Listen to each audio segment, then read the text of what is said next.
The courtroom falls silent as the judge's gavel strikes. A black woman sits in handcuffs, her back straight, eyes steady. She once crawled through enemy jungles with bullets flying overhead. Carried 37 wounded men on her back through mud and gunfire.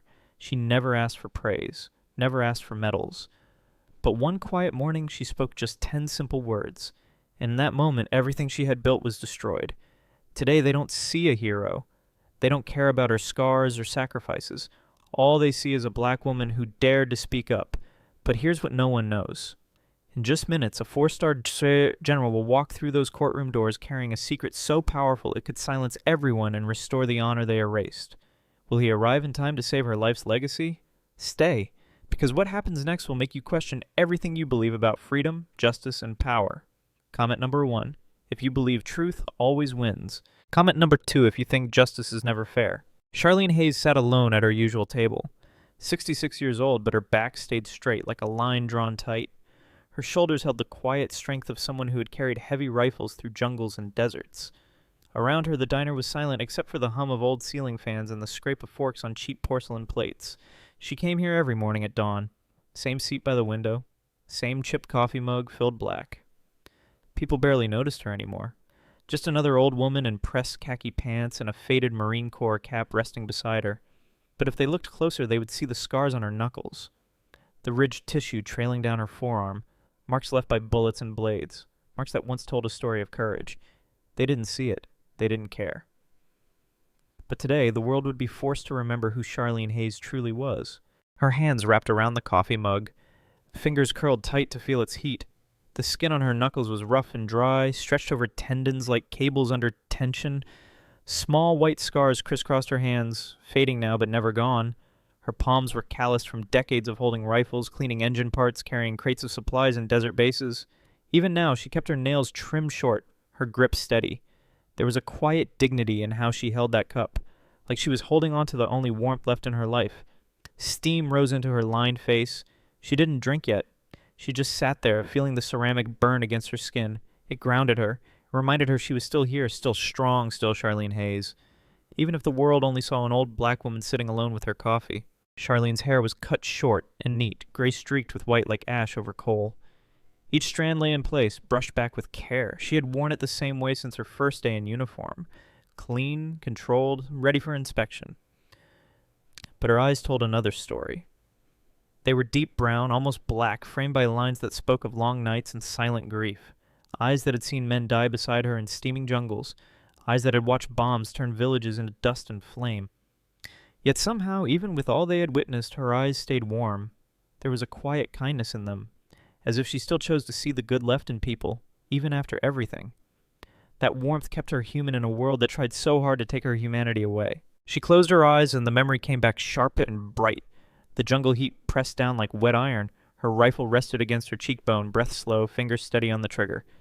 Through her scope, she saw enemy soldiers weaving between trees, rifles raised toward her team below. She counted each step, each breath. Then she squeezed. One shot. A man fell. Another step. Another shot. Blood sprayed across bamboo trunks. She did not flinch. Her only thought was to keep her brothers alive. Below her, she heard their shouts. "Sniper support! Move! Move!" She kept firing, barrel burning against her palms. By sunset, 37 Marines walked out of that valley alive.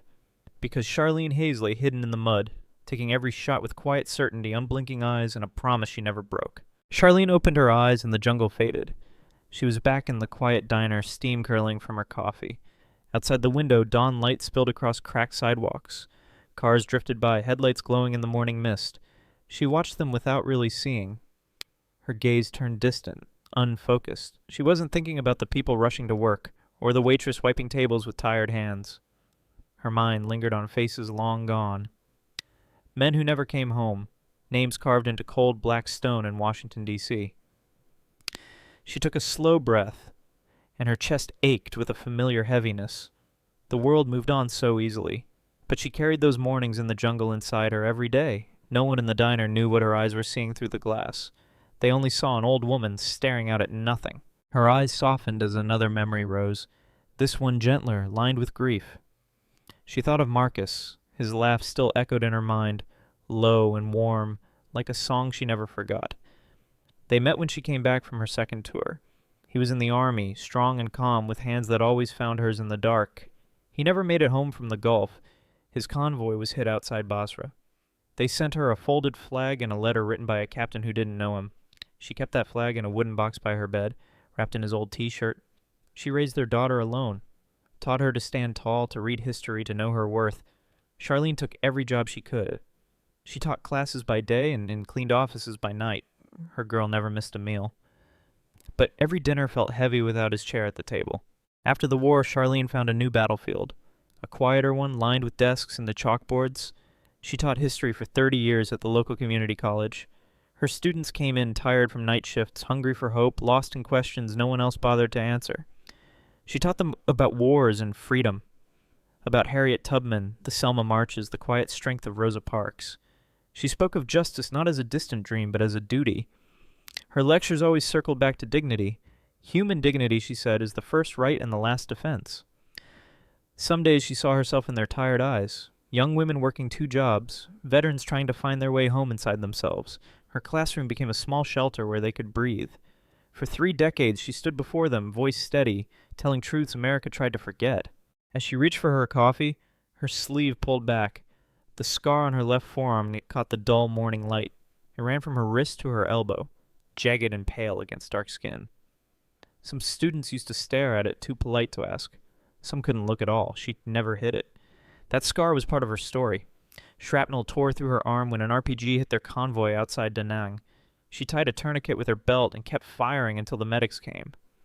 Pain like burning glass, but she stayed awake. She always stayed awake. The scar reminded her she was still alive. That death tried to take her once and failed.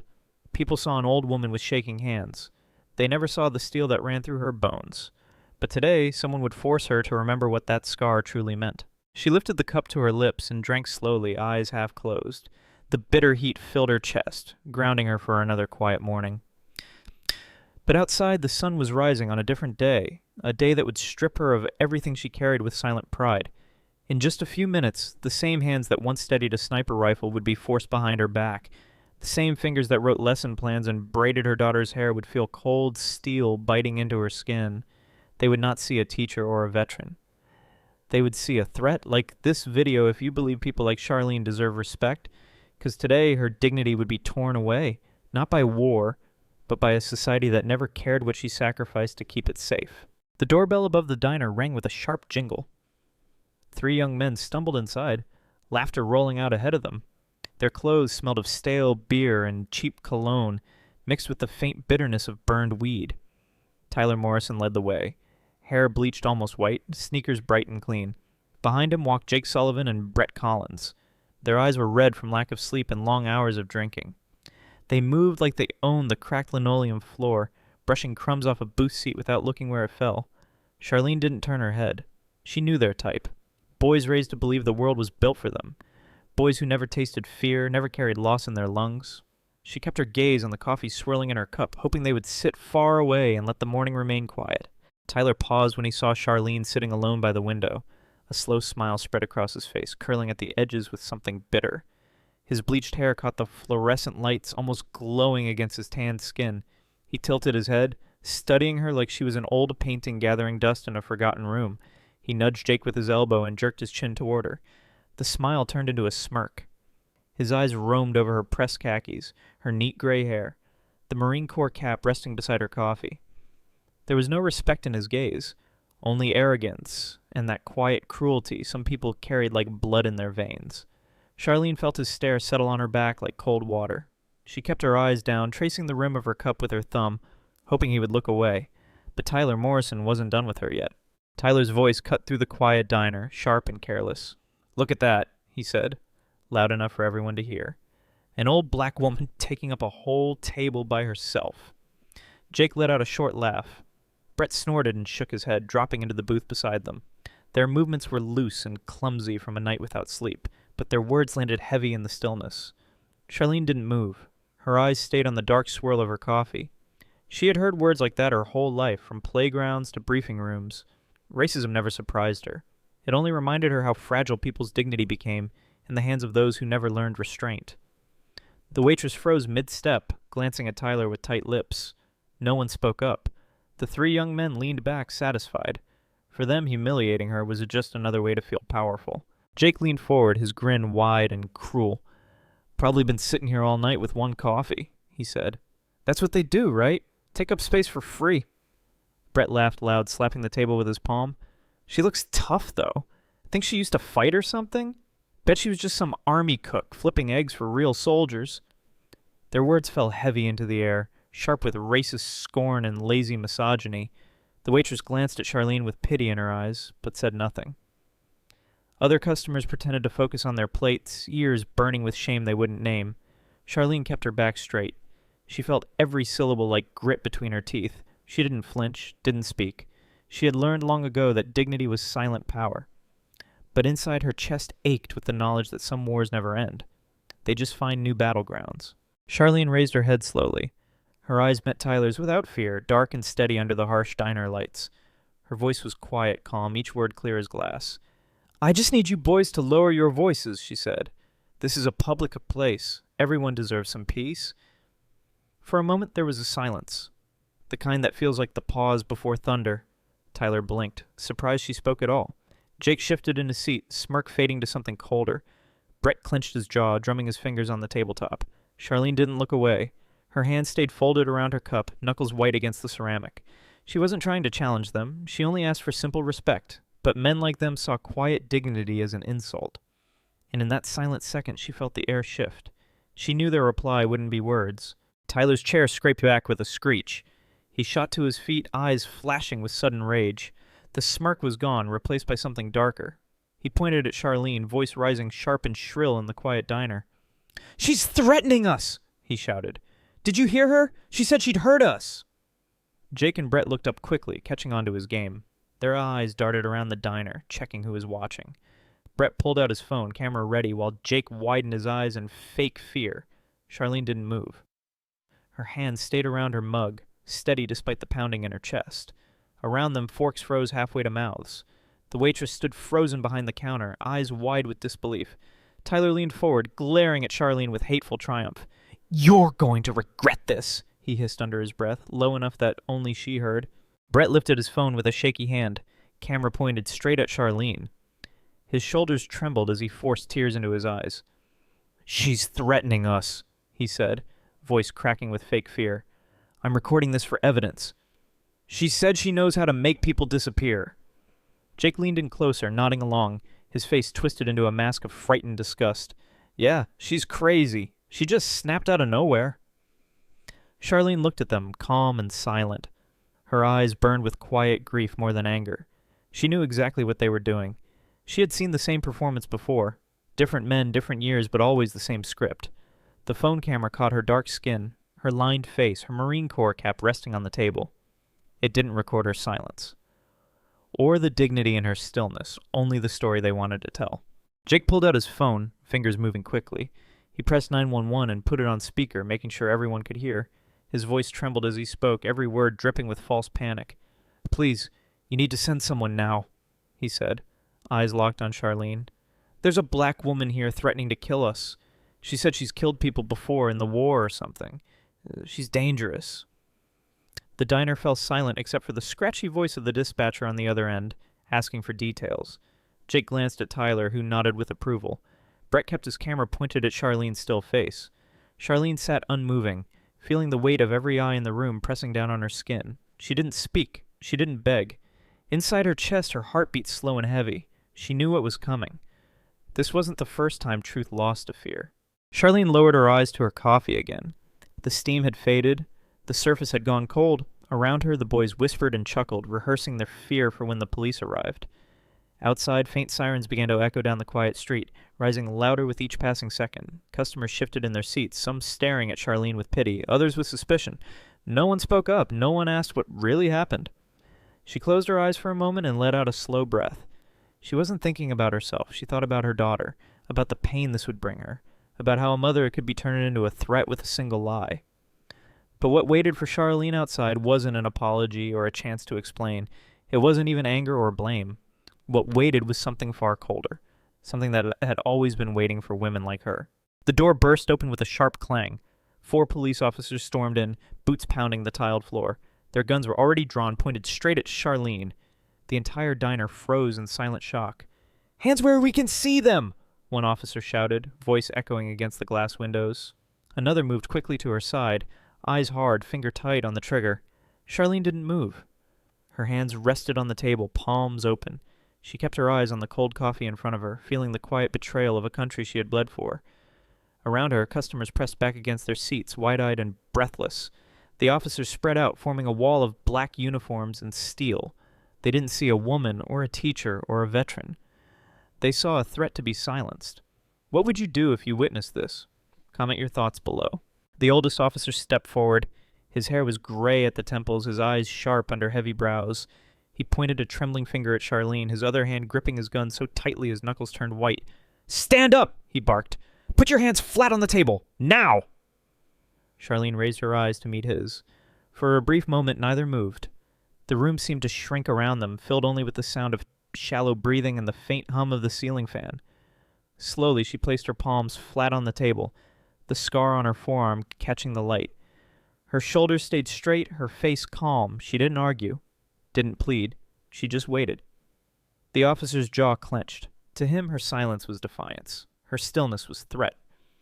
And in that quiet diner filled with burnt coffee and stale toast, the line between soldier and suspect disappeared. Charlene lifted her head slowly. Her eyes met the officer's, dark and steady despite the trembling in her chest. Her voice came out quiet, carrying a thin edge of fear she couldn't hide, but it stayed calm and respectful. "Sir," she said softly, "can you tell me what this is about?" Her words seemed to hang in the air, unanswered.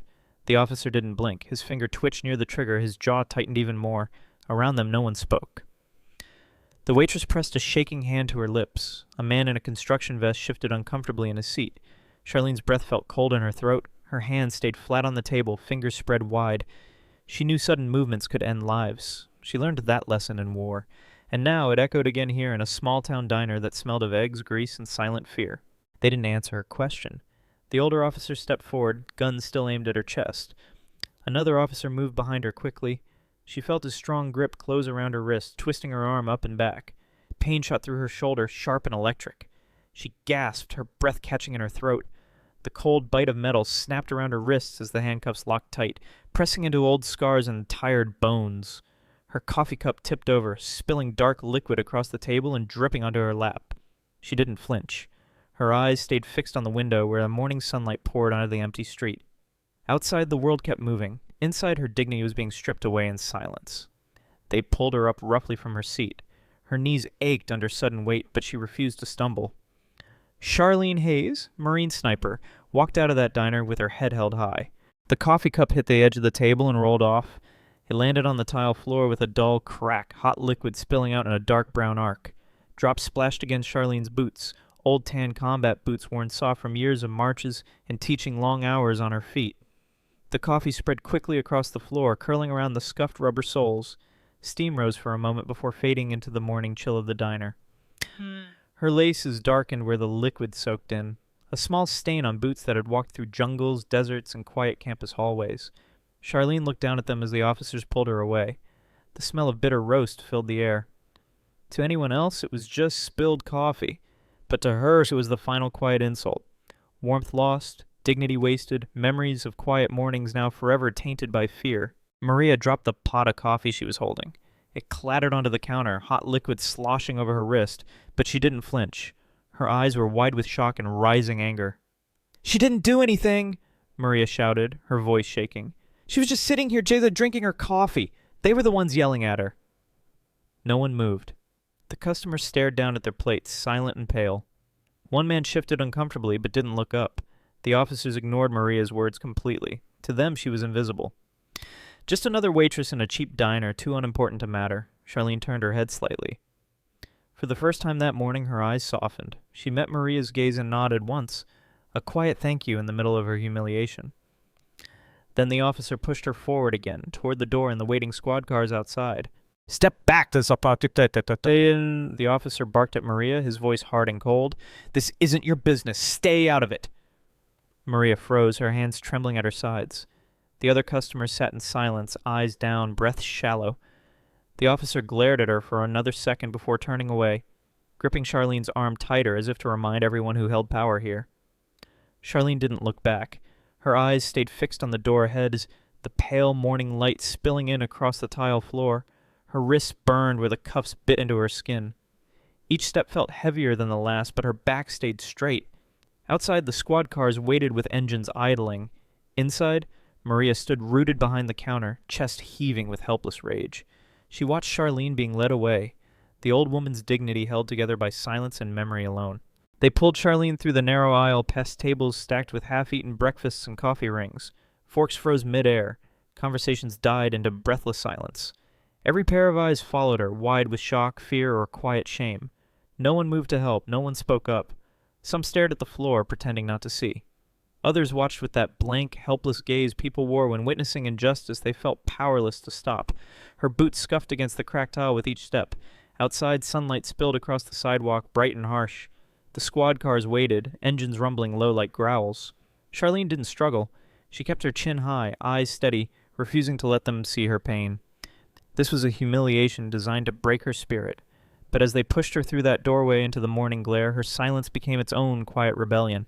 Outside, the morning air hit her face, sharp with the smell of car exhaust and damp pavement. The officers led her down the steps, their grip tight around her arms. A few people stood across the street, watching in silence. One woman raised her phone to record, eyes wide with curiosity and quiet fear. Charlene felt the concrete cold beneath her boots. The sun rose higher, bright and indifferent, washing the scene in unforgiving light. She heard the radio chatter from the squad cars, the rustle of uniforms around her. Each sound felt distant, echoing in her chest like a fading heartbeat. But this was only the beginning. What waited for her beyond this sidewalk was darker than anything she faced in war, because in war, at least, she knew who the enemy was. Press like if you feel outraged by this injustice. Stay, because her nightmare was only beginning. The police car sped down the street, sirens silent but lights flashing red and blue across passing windows. Inside, Charlene sat in the back seat, hands cuffed tightly behind her. Her wrists burned where metal pressed into old scars. She stared out the window, eyes unfocused. Buildings blurred past, signs and traffic lights melting into streaks of color. Her reflection looked back at her, lined face, gray hair kneed against her collar, eyes dark and empty. She didn't think about where they were taking her, or what waited at the end of this ride. Her mind drifted to the smell of jungle mud after rain, to the weight of a rifle balanced against her shoulder, to Marcus's deep laugh as he kissed her forehead before shipping out. The city kept moving. People walked to work, holding coffee cups and checking phones. No one knew that in the back of a squad car, dignity was being carried away in silence. The radio crackled in the front seat, breaking the heavy silence of the ride. A dispatcher's voice filled the small space, flat and cold. "Unit 14, be advised," it said. "The suspect is a former Marine Corps sniper. Approach with caution." The officer driving glanced at his partner, eyes narrowing. The partner shifted his grip on the shotgun, resting between their seats, his jaw tightening as he stared ahead. Charlene heard every word. Her chest rose and fell slowly, calm despite the sharp sting of humiliation in her throat. They spoke of her like she was an armed threat, not a woman who spent 30 years teaching young people about justice and dignity. Outside the window, traffic lights flicked from green to yellow to red. The city kept moving around them, unaware that a quiet hero was being rebranded as a danger. She closed her eyes, letting the rhythm of the car remind her she was still alive. The cell door clanged shut behind her, metal echoing through the concrete room. Cold air seeped up through the cracked floor, biting at her ankles. Charlene stood still for a moment, letting her eyes adjust to the dim fluorescent light.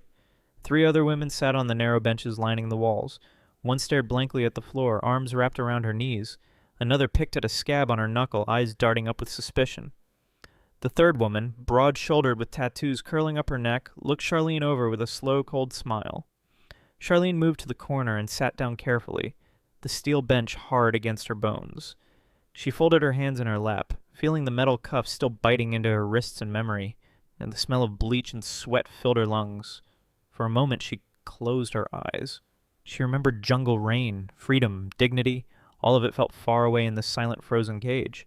Charlene leaned her head back against the cold wall, eyes fixed on the flickering light above. The hum of fluorescent bulbs mixed with distant shouts echoing through the jail corridors. Her chest felt tight, each breath slow and shallow. She thought of her daughter. The mornings they shared black coffee and quiet jokes before work. The way her girl used to fall asleep on her lap during thunderstorms, trusting her mother's strength against every fear. Tears welled in Charlene's eyes, blurring the cracked ceiling into soft shapes. One slipped down her cheek, warm against skin gone cold. "Do you believe me, baby?" she whispered into the stillness. "Do you know your mama never raised her hand against anyone unless it was to protect them?" She swallowed hard, her throat aching with unshed sobs. In the darkness of that cell, surrounded by strangers and stale air, she prayed her daughter's faith in her was stronger than the lies waiting outside. The courtroom smelled of old wood polish and stale coffee.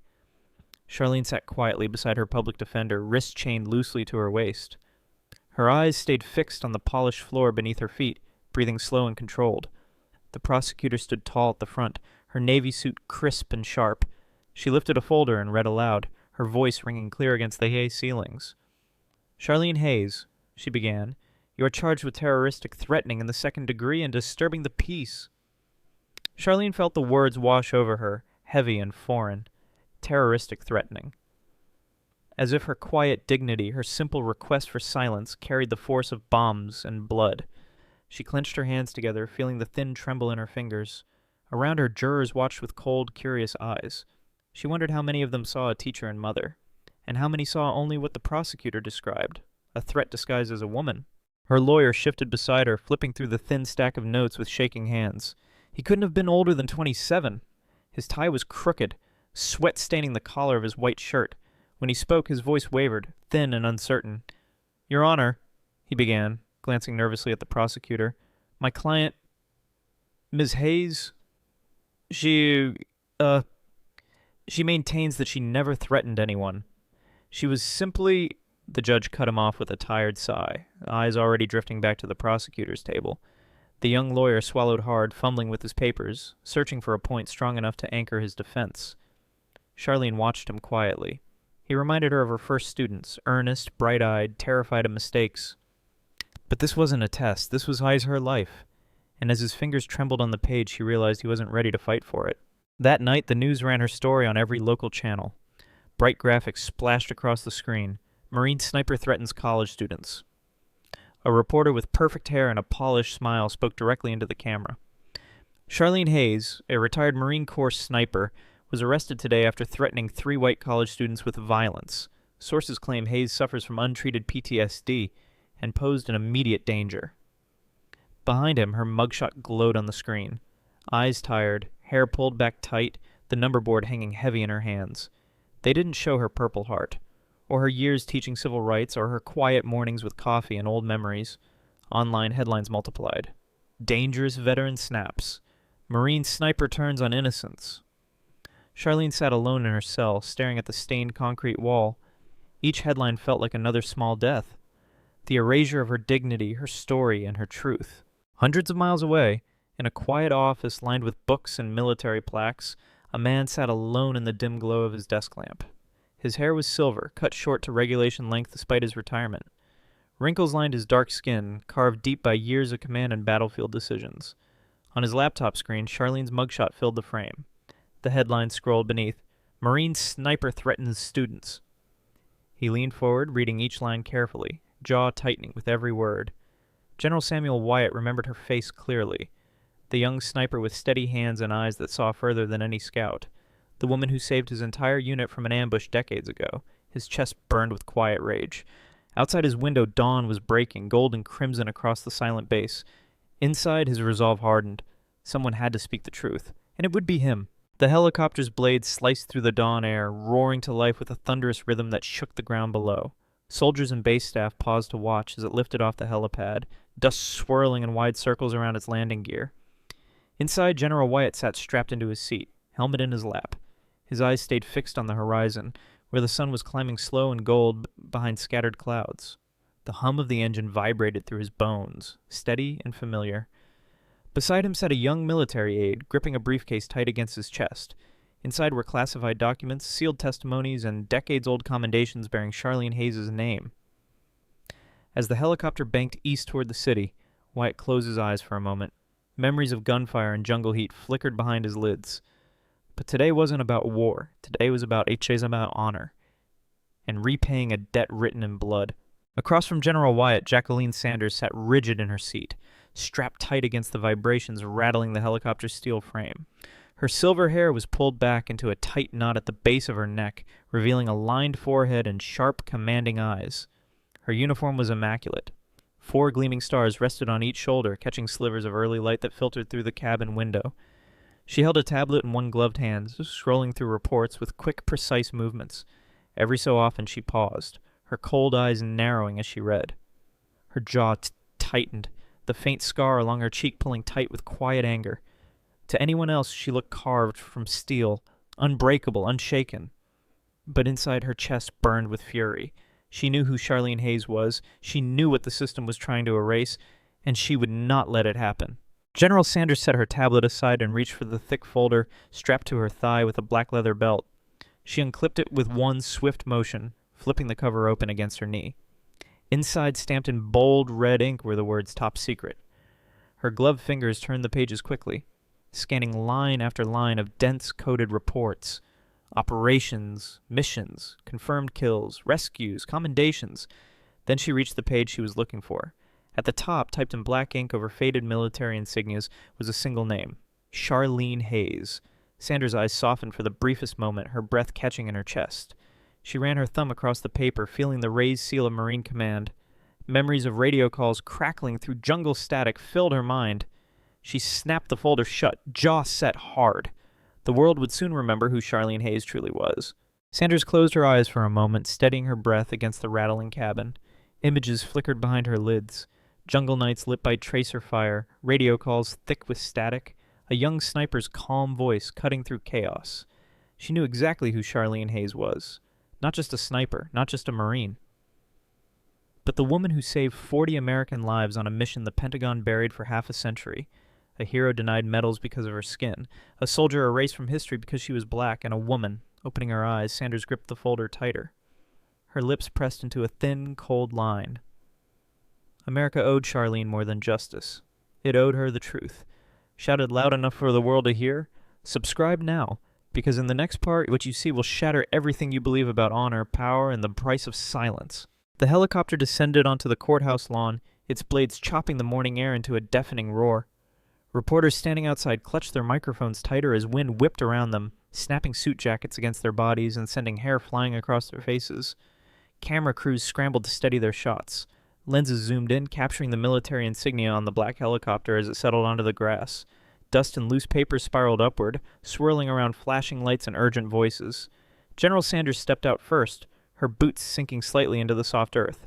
Behind her, General Wyatt followed, clutching his briefcase close to his chest. Soldiers flanked them on either side, clearing a path through the stunned crowd. All eyes locked on the pair of decorated officers striding towards the courthouse doors. Their faces were set like stone. They weren't here for ceremony or show. They were here to rewrite the truth. General Sanders stepped onto the concrete, boots landing with silent precision. Her uniform was immaculate, dark green pressed to sharp lines along her arms and legs. 4 silver stars gleamed on each shoulder, catching the morning sun as cameras zoomed in, capturing every detail. Her face stayed calm, lips set in a firm line, but her eyes, cold, sharp, unflinching, scanned the crowd with quiet authority. Reporters lowered their voices, their questions dying in their throats under her gaze. She adjusted the strap of the leather folder against her hip, then began walking towards the courthouse steps. Soldiers fell into formation behind her, boots thudding in sync across the paved walkway. Each step carried decades of command, battles fought far from public view, decisions etched into muscle memory. Today was different. Today wasn't about war. Today was about honoring one soldier who never stopped fighting, even when her country chose to forget her. Sanders walked up the courthouse steps, her boots striking the stone with measured, echoing beats. Soldiers moved ahead of her, parting the crowd in the silent precision. Their faces were hard and unreadable, eyes scanning every corner as they cleared a path through the tight knots of reporters and curious onlookers. The heavy glass doors swung open before her. She didn't pause to glance back at the cameras flashing behind. Her focus stayed forward, her stride unbroken. Inside this, fluorescent lights cast a pale glow along polished marble floors. Footsteps of her escort whispered behind her in perfect rhythm. Court staff froze mid-conversation, eyes widening at the sight of her medals, her rank, and her unflinching gaze. Sanders adjusted her grip on the classified folder by her side, feeling its weight anchor her purpose. Each step took her closer to Charlene, closer to the moment the truth would finally stand unafraid before power. The courtroom fell silent the moment Sanders stepped through the doors. Conversations died mid-sentence. Even the shuffling of papers and tapping of pens stopped as rows of faces turned towards her. She walked down the center aisle with steady, deliberate steps. The click of her boots echoed off marble walls, each sound sharp and final. Her soldiers flanked her sides, uniforms dark against the pale stone, eyes fixed forward. At the judge's bench, the bailiff's gavel struck the marble floor 3 times, its hollow crack cutting through the tense stillness. The judge adjusted his glasses, leaning slightly forward to see her better. No one spoke. No one dared. Sanders paused at the front, lifting her chin. Her eyes scanned the room slowly. The prosecutor's cold stare, the defense lawyer's trembling hands, the jurors' curious, uncertain faces. Then her gaze fell on Charlene, small and shadowed among giants. The silence deepened, holding its breath for what would come next. Charlene's court-appointed lawyer sat frozen in his chair, mouth slightly open as General Sanders approached the bench. His fingers fumbled with the edge of his legal pad, pen slipping from his grip and clattering softly onto the wood. Sanders didn't glance at him. She stood tall before the judge, eyes level with his, and unbuckled the leather strap securing the thick classified folder. With a precise movement, she placed it gently on the bench, sliding it towards him. "Your Honor," her voice rang deep and unwavering, carrying the silent authority of decades in command, "I request the court's immediate review of this file. It concerns the true service record of Charlene Hayes." The young lawyer swallowed hard, his Adam's apple bobbing in his thin throat. Sweat prickled at his hairline as he glanced from Sanders to Charlene, then back to the sealed folder marked Top Secret. For the first time since the trial began, hope flickered in his chest like a trembling candle. The judge flipped open the folder, eyes scanning page after page in silence. The courtroom waited, breaths held tight in chests as he turned each document with slow, deliberate care. On the top page lay a copy of a Medal of Honor certificate, the golden seal embossed above Charlene Hayes' name. Beside it was a faded photograph of her in uniforms, rifle slung across her chest, eyes clear and unflinching under the sun's glare. Further down were commendations stamped by Marine Command. Silver Star, Bronze Star with Valor, Purple Heart. Attached to the final page was an official statement from the Department of Defense. Its words were blunt and final. Charlene Hayes' actions saved 40 United States service members during Operation The Silent Echo. Her bravery under enemy fire remains one of the highest examples of military honor in modern history. The judge paused, eyes flicking up to where Charlene sat trembling in her chains. His hands gripped the file tighter, knuckles paling against leather and paper. General Sanders stood tall before the silent courtroom, her uniform glowing under the harsh fluorescent lights. She drew in a slow breath, then spoke, her voice deep and even, carrying to every corner of the hall. "Your Honor," she began, eyes locked firmly on the judge, "Charlene Hayes is not just a veteran. She is the woman who saved 37 of my soldiers at Khe Sanh." Her gaze swept across the rows of stunned faces. "We were pinned down under heavy fire. Enemy snipers cut off our every exit. If not for Sergeant Hayes' precision, courage, and refusal to abandon her post, none of us would have left that jungle alive." She paused, letting the words settle like a stone dropped into still water. Her voice softened, though her eyes never wavered. "If not for her, I would not be standing here today, and neither would they." The quiet in the courtroom thickened to reverence. Chains clinked softly as Charlene lowered her head, tears trembling at the edge of her lashes. Every camera in the room turned toward Charlene. Lenses zoomed in, capturing each trembling breath, each silent tear rolling down her dark, weathered cheek. Her eyes glistened under the bright courtroom lights, lashes damp as she looked at General Sanders standing firm before the judge. Her shoulders shook slightly, the chains around her wrists clinking in quiet rhythm with her breath. For a moment, the entire room seemed to hold still. Reporters lowered their microphones, their scripts forgotten. No one spoke. No one dared interrupt the sight of a hero stripped of dignity, and now, finally seen. Charlene blinked hard, tears falling onto her orange prison uniform. She didn't sob or break down. Her tears were silent, carried by a face lined with the decades of discipline, sacrifice, and forgotten honor. And in that silence, everyone watching finally understood. This woman was never the threat. She was always the protector. The judge's hands trembled slightly as he turned each page, eyes darting over commendations, combat records, and signed statements sealed with Department of Defense insignia. His lips parted, but no words came at first. He swallowed hard, throat tightening under his starched collar. For a moment he looked down at Charlene, at the woman sitting shackled before him, her head bowed in silent grief. His voice, when it finally broke the stillness, was rough and unsteady. We have made a mistake," he said, each syllable scraping against his dry throat. "A grave mistake." Silence hung heavy in the room. Even the reporters forgot to type, their fingers hovering frozen over keys. He looked back to the folder, then to General Sanders, then again at Charlene. His eyes glistened behind thin-rimmed glasses, reflecting the overhead lights and the truth he could no longer deny. "We failed you," he whispered, barely audible over the pounding hearts in the courtroom. The judge closed the folder slowly, his fingers pressing into the leather as if feeling its weight seep into his bones. He looked towards the prosecution bench, where Tyler, Jake, and Brett sat behind their lawyers, pale and silent. Their eyes darted around the room, searching for exits, for allies, for anything to shield them from what was coming. General Sanders turned to face them, her gaze sharp and cold. She didn't speak, but her silence roared louder than any accusation. The boys shifted in their seats, sweat glistening at their temples under the courtroom lights. Charlene lifted her head to look at them.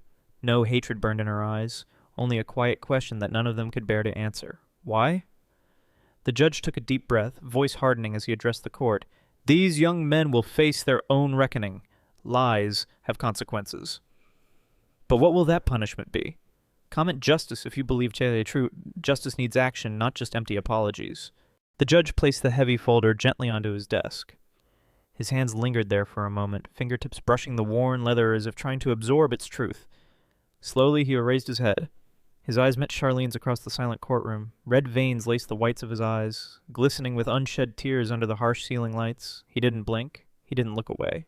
For a few seconds there was nothing between them but quiet understanding. The chains around her wrists clinked softly as she shifted, her tired eyes searching his lined face for an answer he could never give. He drew in a trembling breath. Regret deepened the lines along his cheeks, the corners of his lips twitching downward with unspoken sorrow. "I am so sorry," he whispered, his voice cracking in the silent hall. And in that moment, every person watching knew. No words, no apology, no tears could ever return what they had taken from her. The judge straightened in his seat, shoulders rising as he gathered his voice. The silence in the courtroom deepened, each breath waiting for the weight of his words. He cleared his throat, though his voice still trembled when he spoke. "Charlene Hayes," he said, the name ringing through the still air like a prayer and a verdict all at once. "This court finds you not guilty of all charges." A shiver passed through the benches as murmurs rose, hushed and stunned. "You are hereby released with your record cleared," he continued, his eyes locked on hers, refusing to hide behind his robe or gavel. "On behalf of this court and this nation, I offer you our deepest apologies for the humiliation, injustice, and pain you have suffered." His voice cracked on the last word, echoing against the polished walls. He lowered his gaze to his folded hands, his chest rising with a heavy sigh. "This should never have happened."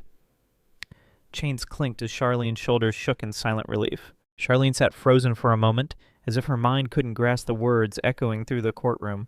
Then her thin shoulders began to tremble. Slowly she raised her hands, wrists still marked with red from the heavy chains, and pressed them against her mouth. Tears streamed down her face, soaking into the lined palms that had held rifles and textbooks, comforted her daughter, and saluted fallen friends. Her chest heaved with quiet sobs, each breath sharp and ragged. For the first time in years, her tears were not born from pain or fear, but from something closer to freedom. The chains still lay cold around her wrists, but their weight was gone from her spirit. She lowered her shaking hands just enough to breathe, eyes blurred with tears as she looked up at the judge, at General Sanders, at the silent crowd witnessing her truth. And silently in her heart, she whispered a prayer of gratitude to the God who had carried her this far. General Sanders stepped forward, her boots silent on the polished courtroom floor. She paused before Charlene, looking down at the woman who had once saved her life with unwavering courage and deadly precision. For a moment she simply stood there, taking in the sight of Charlene's trembling shoulders, her tear-streaked face, her fragile hands still lifted in stunned relief. Then slowly she bent her head. The silver strands of her hair fell forward, catching the light as her voice came low and firm. "Forgive us," she said, the words heavy with the truth of 5 decades. "Forgive this country that forgot your name, your sacrifice, your dignity." Her shoulders bowed lower, as if bearing the weight of every medal pinned to her chest. The courtroom watched in silent awe as a 4-star general bowed to a forgotten Marine sniper. "Forgive America," she whispered, her voice cracking, "for what we did to you." Charlene closed her eyes. More tears fell, not of pain but of long-awaited honor. Around the courtroom, reporters stood with cameras perched on shoulders, microphones clutched tightly in trembling hands. For minutes they had recorded every tear, every word of forgiveness and regret. But now, as General Sanders bowed before Charlene, something broke inside them. One by one, they lowered their cameras. The quiet clatter of lenses and tripods echoed softly against marble walls. No one spoke. No one issued commands through earpieces or whispered into recorders. Eyes blurred with tears, journalists wiped their cheeks with suit sleeves, their notes forgotten on narrow benches. A young camerawoman sniffled quietly, her headset slipping as Dicta's tears soaked the foam padding. Beside her, a veteran war correspondent who had covered conflict zones for 30 years pressed his lips together to keep them from quivering. Because in that moment, they weren't journalists chasing headlines. They were humans, witnessing dignity restored to a woman who had given everything and been repaid with chains.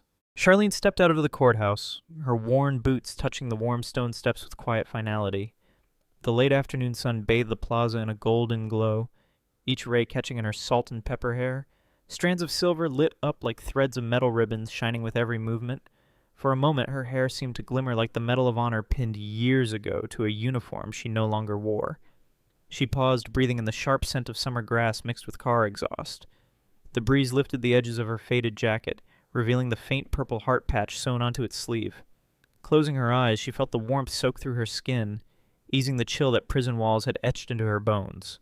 People stood at a distance, silent, watching her emerge. And in that glow, Charlene Hayes stood not as a victim, nor as an accused, but as what she had always been, a warrior bathed in light. At the far end of this courthouse plaza, the military helicopter waited, its rotors slicing through the air with a sharp metallic roar.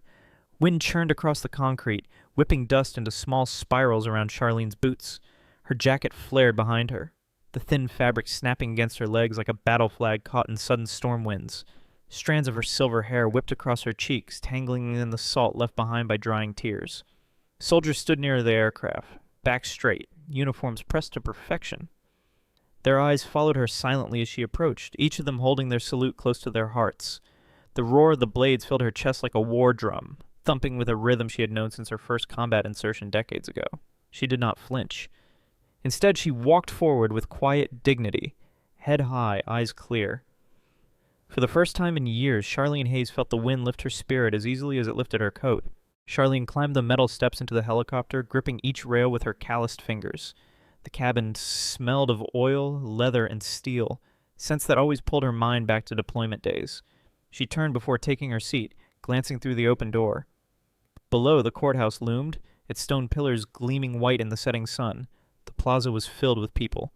Reporters clutching cameras, veterans standing at silent attention, strangers watching history unfold.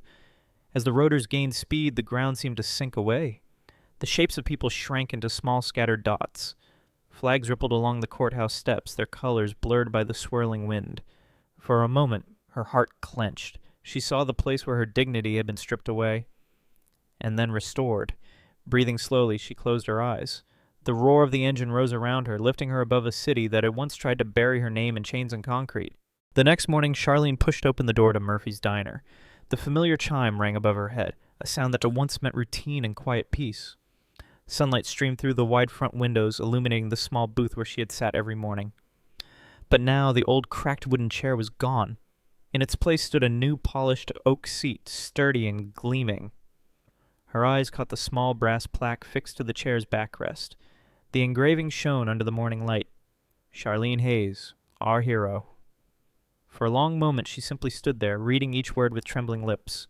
Maria, the waitress, appeared from behind the counter, wiping her eyes with the corner of her apron. No one spoke. The customers turned to look, nodding to her in silent respect. The smell of coffee, pancakes, and bacon filled the room, warm and comforting. Charlene took a deep breath and stepped forward to sit, feeling her name echo in the polished brass behind her. Charlene wrapped her hands around a fresh cup of coffee.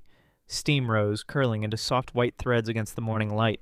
She closed her eyes, feeling the warmth seep into her scarred palms. Outside the window, life moved on. Cars passed, people hurried to work, teenagers laughed by the bus stop. But here, in the small booth with her name carved into brass, time paused to honor her journey. She took a slow sip. The taste was bitter and strong, just as she liked it. Memories flickered behind her eyelids, jungles, gunfire, blood, and the silent screams of injustice, but also courage, dignity, and survival. She opened her eyes and looked straight ahead. Do you think society has ever truly been fair to black women? Comment Toi Ung Ho if you believe they deserve respect. And don't forget to like and subscribe to help share stories that reveal the truth behind silent heroes like Charlene Hayes.